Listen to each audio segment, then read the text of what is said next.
just using ScratchGAT and a few rectangles drawn in the sprite editor. The scripts for the player quickly mocked up in a similar fashion to those I teach on my YouTube channel. With the hammer I had to improvise because I'd never done a thing quite like that before, and boy did I prod and poke at those scripts.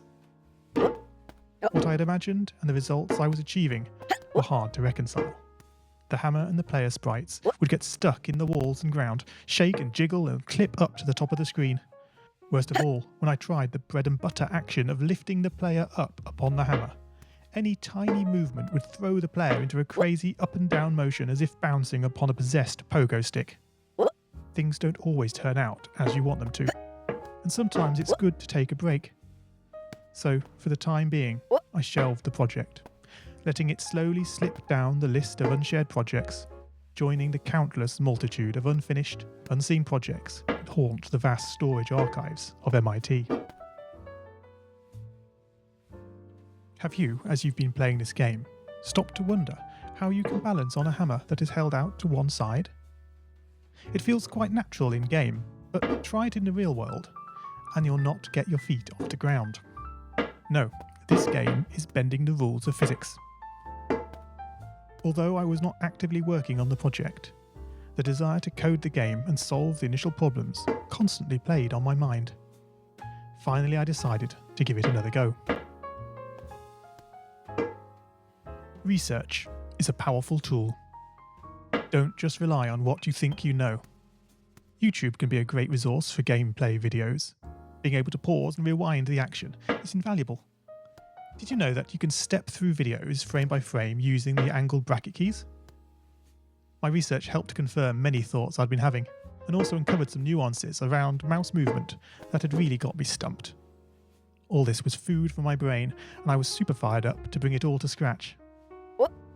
And so, back in Scratch, I completely restructured the player and hammer scripts, bringing the scripts together in a single sprite.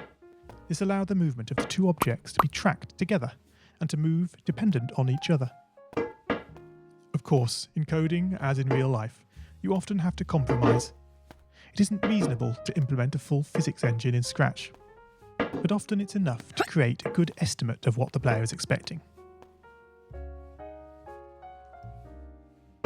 1 + 1 is 2. If this wasn't always the case, if sometimes the answer was 3, then we would be in trouble. The addition operator is therefore referred to as deterministic. Similarly in Scratch, if your player sprite reports that it isn't touching the level, then you would expect, assuming the player is not moved relative to the level, that this would continue to be the case. As it turns out, the sensing block in Scratch does not behave like this. It can be non-deterministic. This is down to how Scratch draws its sprites. Their size and shape can change very slightly depending where on the screen they are first visualized. This can easily break a carefully crafted platforming script, resulting in sprites becoming trapped, teleporting to the edge of the screen, or worse of all, your game freezing up. One solution I'm fond of using is to create a short fix-up script that, on detecting an unexpected collision, moves the sprite this way and that in an ordered pattern until it finds a spot close by where the sprite no longer reports as touching the level. This is an important feature in this game. It should go completely unnoticed to the player, but without it the game can go horribly wrong. And now the final climb. I'm sorry to say goodbye, but thanks for playing my game, for giving me the time. Up the tree you go, your struggles end in sight. Up past the star you go, as you drift into the night.